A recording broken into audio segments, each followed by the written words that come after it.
Billy Wilder faced a directorial ordeal during the filming of Some Like It Hot in 1959, with constant rewrites turning the production into a whirlwind of improvisation. Wilder and co-writer I.A.L. Diamond often crafted new dialogue just moments before shooting, transforming the set into a hotbed of spontaneous creativity. Marilyn Monroe's difficulty remembering lines led to dozens of takes. One scene reportedly required 47. Yet her struggles sparked unexpected magic.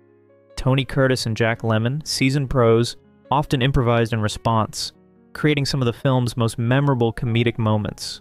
Studio executives grew uneasy with the film's cross-dressing premise, pressuring Wilder to tone down jokes and adjust scenes. Rather than re-explaining the censorship pressures, it's worth noting that Wilder's resistance to studio interference helped preserve the film's bold humor and progressive edge. The film's iconic final line, "Nobody's perfect," was a last-minute addition, born from desperation to find a fitting conclusion. Ironically, it became one of cinema's most quoted endings. Crew members reportedly placed bets on how many takes Monroe would need for each scene, especially after her infamous struggle with the line, "Where's the bourbon?" Despite the turmoil, the film became a critical and commercial triumph, earning 6 Oscar nominations and proving that chaos can be the birthplace of comedy gold. The Big Sleep hit theaters in 1946, carrying one of Hollywood's most notorious secrets. Nobody involved in making the film actually knew who committed the central murder. Director Howard Hawks and his writing team, including Nobel Prize winner William Faulkner and Lee Brackett, found themselves entangled in Raymond Chandler's intricate plot, rewriting scenes daily as they tried to untangle the mystery. The confusion peaked when Hawks contacted Chandler directly to ask who killed the chauffeur Owen Taylor. Chandler's response became legendary. He didn't know either. The author admitted he lost track of his own plot, leaving the production in narrative limbo. Meanwhile, Warner Brothers executives grew anxious after preview screenings raised concerns about Lauren Bacall's performance. Though her chemistry with Humphrey Bogart was undeniable, studio heads feared she lacked the commanding presence they expected. This led to a flurry of reshoots and expanded scenes, including the now famous horse racing dialogue that became a masterclass in innuendo. The constant rewrites created a whirlwind of uncertainty. Cast members received new script pages each morning, unsure which version of their character they'd be playing. Some believe Hawks leaned into the confusion, focusing on mood and style over strict plot logic, a bold move that ultimately worked. Rumors suggest the shifting script took a toll on the cast, with Martha Vickers reportedly overwhelmed by the ever-changing storyline. Ironically, this production chaos gave birth to a noir classic. The film's enigmatic tone, born from genuine confusion rather than design, became its signature. The Big Sleep proved that sometimes cinematic brilliance emerges from the most unpredictable circumstances. In 1950, deep in the Belgian Congo, director John Huston battled nature and narrative alike while filming The African Queen. The script, co-written by Huston and James Agee with on-location help from Peter Viertel, was constantly revised to adapt to the unpredictable African wilderness. Katharine Hepburn and Humphrey Bogart had to adjust their performances as monsoon rains flooded sets and wildlife disrupted shooting. Their on-screen chemistry was forged through real-life hardship as they endured illness, equipment failures, and extreme conditions. While Hepburn suffered from dysentery, Bogart and Huston famously avoided illness by drinking whiskey instead of water, a decision that became production lore. Huston's obsession with big game hunting added further delays. Some believe his absences were strategic, allowing actors to deliver raw, unscripted moments that captured a realism no script could replicate. The relentless challenges forced scene cuts and rewrites, reshaping the story to fit the circumstances. Yet from this chaos emerged Bogart's only Oscar-winning performance. The African Queen stands as proof that adversity can shape unforgettable cinema. In 1955, Nicholas Ray's office became a nightly workshop of rewrites for Rebel Without a Cause, as the director tailored scenes to reflect the evolving relationships among his cast. James Dean's intense method acting deeply influenced the script's direction, with Ray adjusting scenes to capture Dean's emotional depth. Actors often arrived on set with freshly written dialogue. Natalie Wood, eager to break free from her child star image, embraced the challenge. Studio executives, concerned about the film's raw violence and sexual undertones, pressured Ray to soften certain scenes, a continuation of the censorship climate already discussed. The most compelling development came when Ray noticed the chemistry between Dean and Sal Mineo. Originally a supporting role, Plato's character gained emotional complexity, with his unspoken devotion to Jim Stark becoming a poignant subplot. Ray's embrace of improvisation and constant revisions could have derailed the film. Instead, it created a raw authenticity that resonated with young audiences. The film's emotional honesty, shaped by Dean's relentless pursuit of truth and Ray's willingness to adapt, turned it into a defining portrait of teenage alienation. Behind the cameras of Giant, chaos became routine as George Stevens juggled three of Hollywood's biggest stars and a script in constant motion. The 1956 epic turned into a masterclass in organized disorder, with rewrites as frequent as coffee breaks on the Warner Brothers lot. Elizabeth Taylor, Rock Hudson, and James Dean brought more than star power. They brought clashing styles and strong opinions. Dean's improvisational instincts often clashed with screenwriter Fred Guiol's structured dialogue, forcing Stevens to mediate between spontaneity and script. Dean's off-the-cuff moments became legendary, transforming scenes into raw, electric performances. Regular script sessions became essential as the team adjusted dialogue to reflect evolving character arcs and sharpened social themes, particularly around racism and generational conflict. Then tragedy struck. Dean's fatal car crash on September 30th, 1955, before filming wrapped, forced the use of body doubles and rewrites to complete his scenes. The production faced the daunting task of preserving his performance while finishing the film. Despite the upheaval, Giant emerged as a sprawling 3-hour and 21-minute epic that earned 10 Academy Award nominations and solidified the legacies of its stars. Marlon Brando's vision for Fletcher Christian wasn't just ambitious, it was financially disastrous. The 1962 remake of Mutiny on the Bounty became infamous for its script chaos, driven by Brando's insistence on reshaping the story scene by scene.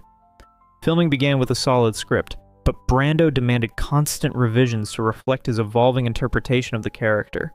Director Louis Milestone found himself battling not only the Tahitian elements, but also an actor who refused to follow the script. Entire scenes were rewritten the morning of shooting. Brando would arrive with new ideas, forcing writers to scramble while the cast and crew waited. The production became a daily exercise in improvisation, with Milestone struggling to maintain control.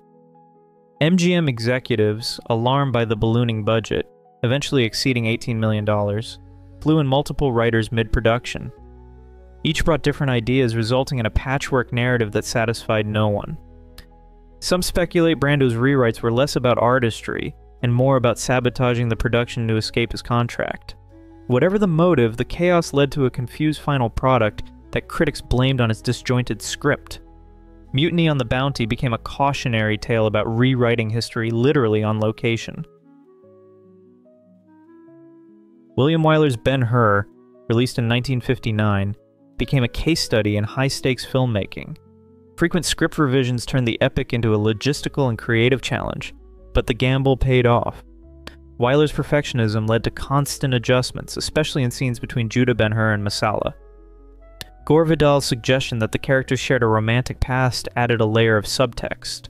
Stephen Boyd played into it, while Charlton Heston remained unaware, creating a fascinating tension. The chariot race, now legendary, was reimagined multiple times. Wyler demanded new stunts and camera angles, pushing the budget and safety limits. The sequence required extensive reshoots, contributing to the film's massive $15.2 million cost. Rather than rehashing the improvisational theme, it's worth noting that the film's most memorable lines and emotional beats often came from actors adapting to Wyler's evolving vision. Ben-Hur swept 11 Academy Awards, proving that even the most chaotic productions can achieve cinematic immortality. In 1961, Breakfast at Tiffany's underwent a dramatic transformation from Truman Capote's novella to a Hollywood-friendly romance. Months of rewrites reshaped the story to fit Audrey Hepburn's image and appease censors. Screenwriter George Axelrod revised the script repeatedly, softening Holly Golightly's profession to satisfy the production code. Hepburn's charm and elegance redefined the character, steering her away from Capote's morally ambiguous original. Hepburn's influence extended beyond performance. Her mannerisms and persona helped reshape the script itself. Meanwhile, Mickey Rooney's portrayal of Mr. Yunioshi became a lasting example of outdated and offensive representation. The film's ending marked the biggest departure from the source material. Capote's bittersweet conclusion was replaced with a romantic reunion, altering the story's tone entirely. Despite these changes, the film became a cultural touchstone, cementing Hepburn's legacy and proving that studio-driven rewrites can sometimes create enduring magic. Arthur Miller's script for The Misfits became a mirror of personal turmoil during its 1960 production. Originally written as a tribute to Marilyn Monroe, the screenplay evolved into a raw chronicle of their unraveling marriage. Director John Huston found himself managing not just a film, but a volatile, emotional landscape. Clark Gable and Montgomery Clift brought their own struggles to the set, reshaping scenes with their lived experiences. Huston, known for his control, had to adapt to a production driven by emotional volatility.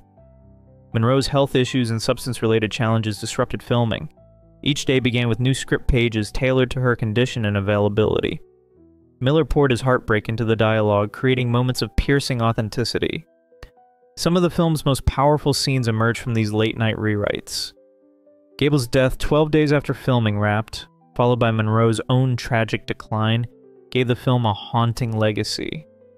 Initially overlooked, The Misfits is now seen as a masterpiece forged in emotional chaos. In 1944, To Have and Have Not embraced improvisation, like few films of its era. Director Howard Hawks encouraged Humphrey Bogart and Lauren Bacall to improvise, while screenwriters William Faulkner and Jules Furthman scrambled to keep up. The production code's influence loomed large, but rather than re-explaining its restrictions, it's worth noting how Hawks used subtlety and innuendo to navigate the censors. The result was a simmering romance that captivated audiences. Bacall's iconic line, "You know how to whistle, don't you, Steve?" became a defining moment, whether improvised or scripted. The film's ever-evolving script created a sense of unpredictability that translated into electric on-screen chemistry. Hawks proved that spontaneity, when guided by talent, could produce cinematic magic. The film's success demonstrated how improvisation and instinct could elevate a simple story into a timeless classic. The cameras rolled on Elia Kazan's waterfront drama in 1954, but the carefully crafted screenplay by Bud Schulberg underwent constant revision as Marlon Brando's method acting clashed with traditional filmmaking. Brando didn't just recite lines, he reshaped them. Each morning he reviewed dialogue with Kazan and Schulberg, reworking scenes for greater authenticity.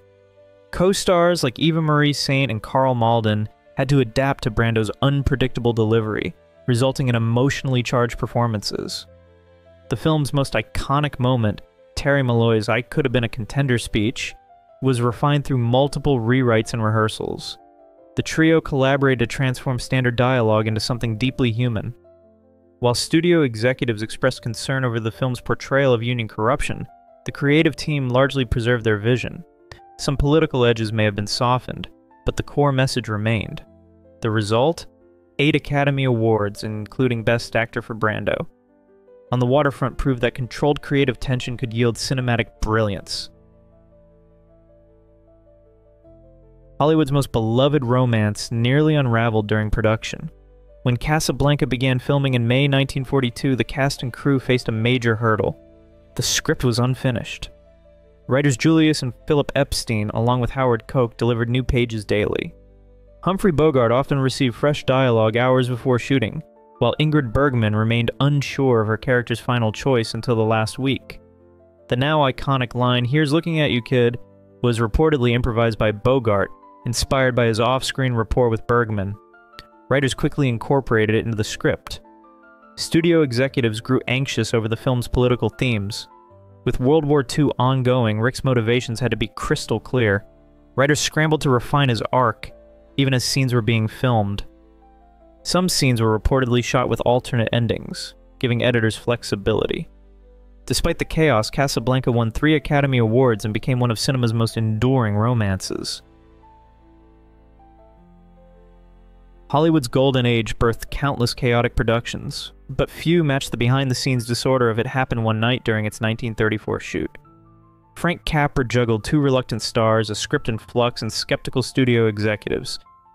Clark Gable believed the project was beneath him, while Claudette Colbert dismissed the script as weak. Capra and writer Robert Riskin worked overnight to revise dialogue and address shifting character motivations. Colbert nearly walked off set, forcing Columbia Pictures to make urgent concessions. The iconic Walls of Jericho scene was a last-minute invention, born from the need to navigate censorship and Colbert's modesty. Much of the film's screwball charm came from improvised moments and spontaneous adjustments. Studio heads feared the film would flop. Instead, It Happened One Night swept the 1935 Academy Awards, becoming the first film to win all 5 major categories. Its success proved that even the most chaotic productions can yield timeless classics. If you've enjoyed this video, please leave a like and comment. Also consider subscribing and hitting the notification bell to get notified of our new videos each week. Thanks for watching.